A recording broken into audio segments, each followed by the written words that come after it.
Hi everyone, back again at Cisario Design and Science. Kali ini kita akan belajar menentukan himpunan berhingga dan himpunan tak berhingga. Oke, bagi kalian yang baru belajar ataupun kalian yang sudah belajar akan tetapi mungkin di antara kalian masih merasa kurang paham mengenai materi ini, ataupun kalian ingin lebih memperdalam lagi mengenai materi himpunan, silahkan tonton video ini sampai selesai agar kalian benar-benar paham mengenai materinya. Oke, untuk mempersingkat waktu, langsung saja kita mulai ke materinya. Kita akan mulai dari definisi terlebih dahulu. Definisinya atau pengertiannya. Nah, himpunan yang memiliki banyak anggota berhingga disebut himpunan berhingga. Himpunan yang memiliki banyak anggota tak berhingga disebut himpunan tak berhingga. Nah, jadi intinya, kalau misalkan anggotanya berhingga disebut himpunan berhingga. Kalau misalkan anggotanya tak berhingga disebut himpunan tak berhingga ya.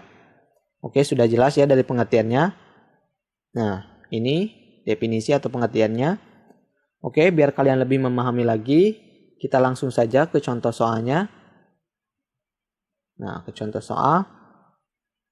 Ya, yang pertama nih. Jika P adalah himpunan bilangan genap kurang dari 16, berapa banyak anggotanya? Nah, kita akan jawab. Nah, kita catat terlebih dahulu bilangan genap kurang dari 16. Nih, P sama dengan anggotanya.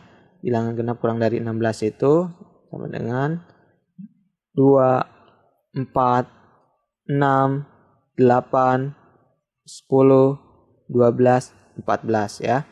Karena kurang dari 16 maka sampai 14. Nah, coba kalian perhatikan. Seperti di definisi, kalau misalkan anggotanya berhingga disebut himpunan berhingga.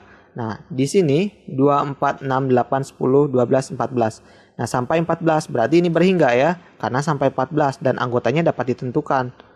Nah, maka jumlah anggota P sama dengan 7.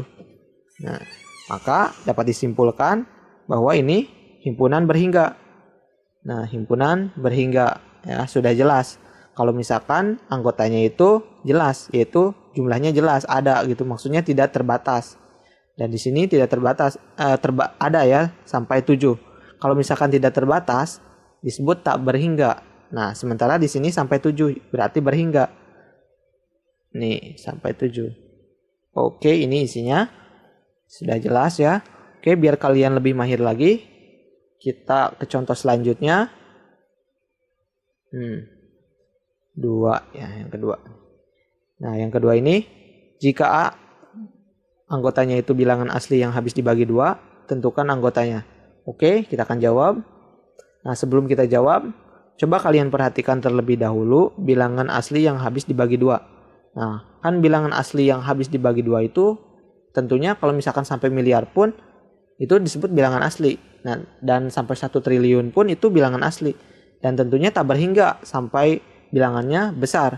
Nah, di sini tidak ada batasan bilangan aslinya itu sampai berapa yang habis dibagi 2-nya itu.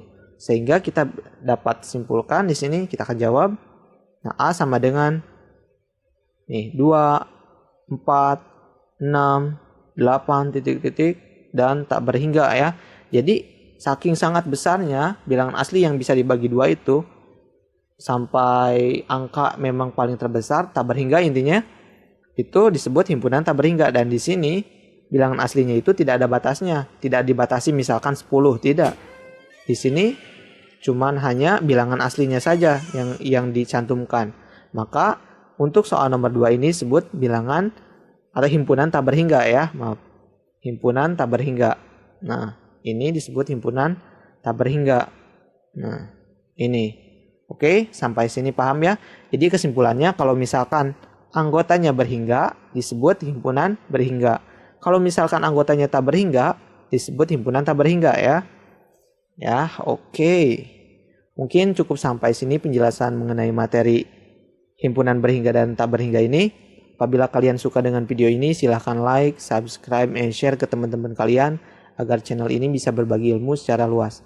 Apabila ada pertanyaan, silahkan tinggalkan komentar kalian di bawah kolom video ini. Oke, semoga video ini bermanfaat dan saya ucapkan terima kasih.